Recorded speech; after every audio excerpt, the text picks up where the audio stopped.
In this video, I want to talk about an important concept and teaching within Mahayana Buddhism, known as the prison world. The prison world in Mahayana Buddhism is also called Saha World.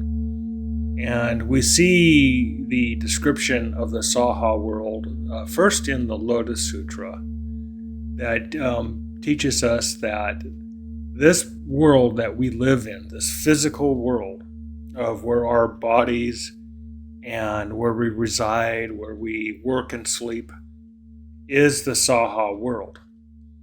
And it is basically a world of suffering, but has the potential of becoming a pure land. Now, this concept is taken one step further in the Vilamakirti Sutra. And those who are Zen practitioners will know of this sutra because it's one of the core Zen sutras that Shakyamuni Buddha tells Sariputra that this world is indeed the Pure Land. It's just that there are defilements that are in front of you to teach you that it's the Pure Land. The sutra goes further by suggesting that the Saha world, under the guidance of Shakyamuni Buddha, is in itself a pure land. This purity comes not from an absence of challenges, but from the Buddha's presence and teachings that are available here. So as the quote goes, then the Buddha said to Sariputra, "What do you think? Is it because the sun and the moon are impure that those blind from birth do not see them?"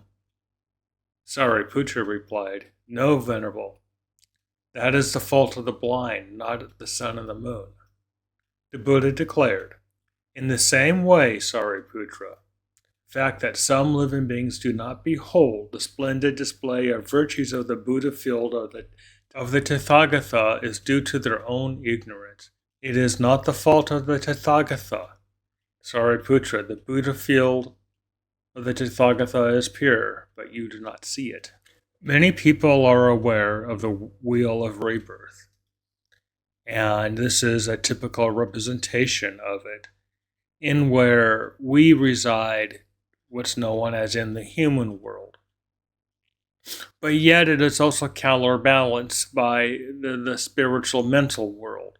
So in the physical world of human bodies that grow old, susceptible to disease and injury and other calamity, it's also counterbalanced by the mental world of politics and oppression and the things that humans do to each other, like through various religions or various conquests.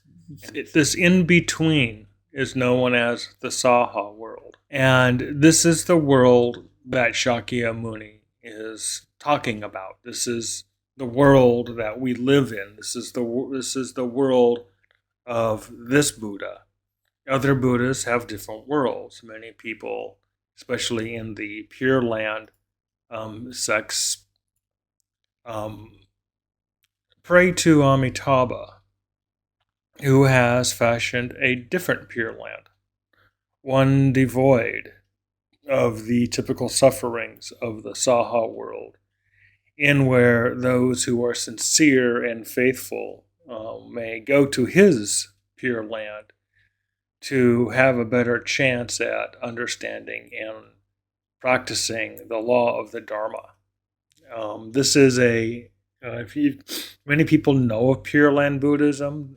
There's been a lot of various Zen sects that have incorporated Pure Land beliefs, and a lot of Zen centers in America that still follow the Japanese and some of the Chinese styles. You will see a lot of prayers and a lot of offerings to the Pure Land Bodhisattvas, as in asking for guidance and help and empowerment to facilitate their own ascension into to becoming the Bodhisattva. or the Maha Bodhisattva in this particular case. Because a bodhisattva is somebody who is awakened and enlightened, but instead of departing this world, they stick around to help others leave. The Maha Bodhisattva are those that ascend, but they do not depart. In other words, they're ascended. They would be considered an ascended spirits, in of which one can call upon to aid them in times of calamity or disaster, or when to help them in overcoming obstacles within their practice and life. So that's Pure Land Buddhism in a very tiny nutshell. But yet it is a major part of the Mahayana Buddhism, and you see it all throughout. Tibetan Buddhism, Chinese Buddhism, and Japanese Zen Buddhism. Here in the West, we tend to be more purist and have kind of combed out a lot of the Pure Land beliefs and the superstitions, and they really never showed up. They showed up in pieces and in little tiny strands, and all of a sudden there's a ceremony that nobody's quite sure where it came from, but one of the Japanese teachers brought it over. And that is how we know about it, but it's not something that is openly discussed or practiced within the American Zen scene. But yet the concept of the Saha World is one that is prevalent throughout the Buddhist cosmology, and it's something that is not really taught. And it's mostly because it's not really well understood. And even though there are people that call themselves Zen teachers, they have no idea that this even exists. So there's another word which is interesting called the trichilocosm. And this is a Greek word, trichilokosmos. This is all Greek, by the way. And what this is referring to is the hierarchical fashion of the Buddhist world, or of the Buddhist cosmos. And the trichilocosm is in the reference of the vast Buddhist cosmology that consists of billions and billions of worlds. And within those worlds is billions and billions of worlds. It's in a lot of ways referencing sort of a tensor matrix with, cubes within cubes within cubes, or a fractal, in that it just keeps spiraling in on itself and recreating itself to no ends.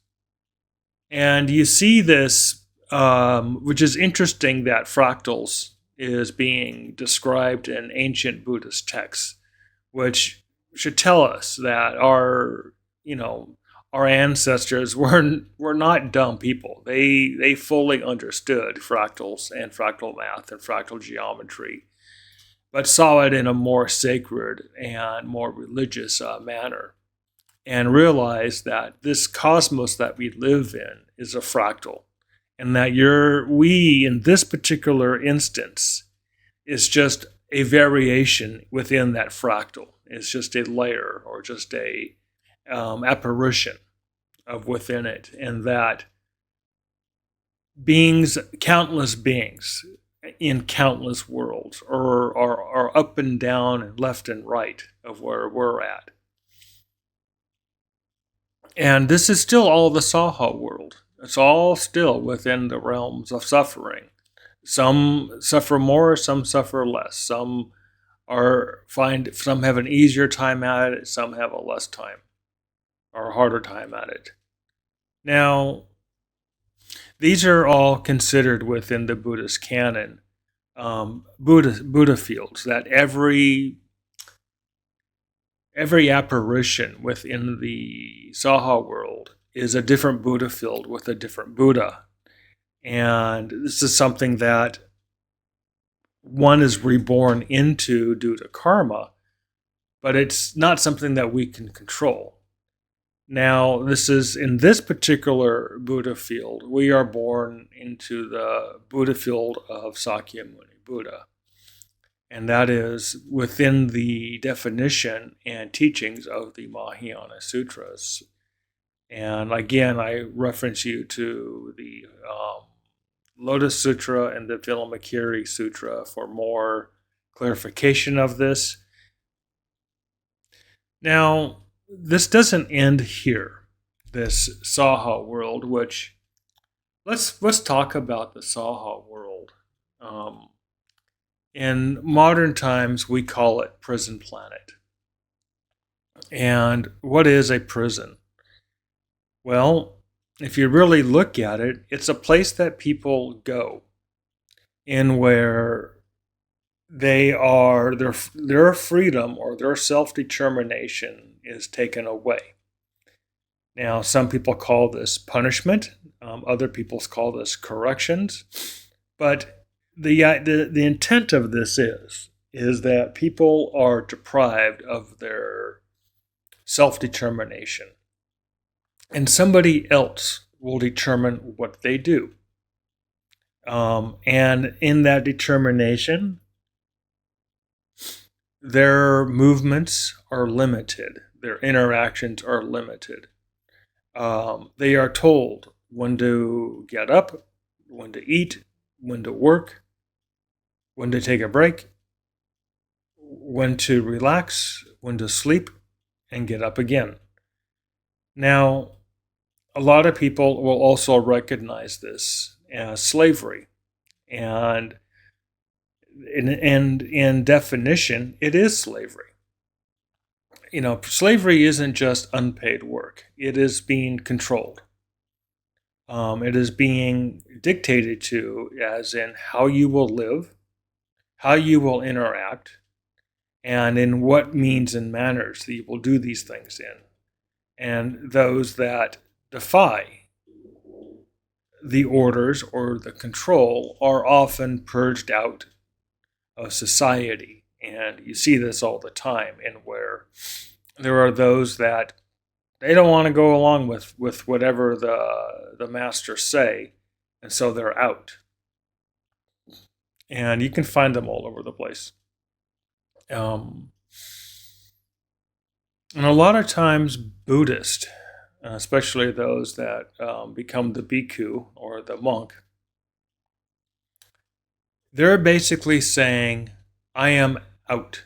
I am no longer going to be a slave in the Saha world. I'm no longer going to be subjected to the prison planet and live on prison world. And in traditional cultures, this is something that has been readily available. In the West, you've always had the various monastic orders, from the Benedictines to the Trappist, and many, many other religious orders, in where men and women can opt out. They can say, look, I ain't going to live like that, and they opted out.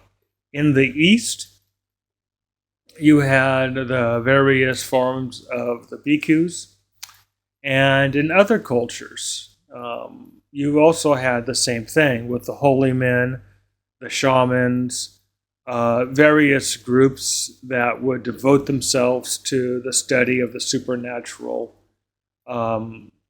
death and dying, and all that stuff, in where they were not living under the rules and conditions of a rulership, and were given special dispensation to exist outside of it, provided they don't compete with the subjects. And in a lot of ways, this is why you kind of see that, bhikkhus don't have families, bhikkhus don't have jobs, bhikkhus don't make money, because you don't compete. You're not competing with anybody. You're not trying to, invade. And that's what would happen if you can say, well, bhikkhus can make money and have families and businesses. We're just going to have a different king. Yeah, now you have an invasion, and it doesn't work out very well for the establishment. So let's get back to the Saha world. One of the more interesting aspects of the Saha world is then, well, why? What is it about? What's going on here? If if I just if I am in perpetual suffering, if the rebirth is here in perpetual suffering, what is the purpose? And this gets into a very interesting philosophical Buddhist aspect called the Tathagata Garbha, in of which that views the Saha world as a type of womb, a type of place where you develop and grow, in where the potential of Buddhahood is realized. And it's a very interesting philosophical position within Buddhism that this Saha world is created by Sakyamuni Buddha to give the potential chance of becoming a Buddha, to understanding the truth of the Buddha nature within this Buddha matrix, and to achieve enlightenment and to get out of the womb. In other words, have a spiritual birth. But we now know that that would be the ascension. You are leaving the Saha world. You are departing uh, the realm of suffering. And yet, the teachings of the Bodhisattva come to us, which is, though you may have wakened and you may have transformed and you have emancipated yourself from the world of suffering, turn around and offer your hand to those who have yet to know this, those who have yet to escape. And those that are still existent in this world are known as the Bodhisattva. They are the ones that encourage and who teach and who show you the way. And those who have ascended but are using spiritual energy, and people call upon them for strength and for inspiration. Those are the Maha Bodhisattvas, the transcended beings. And a lot of people, people give them names.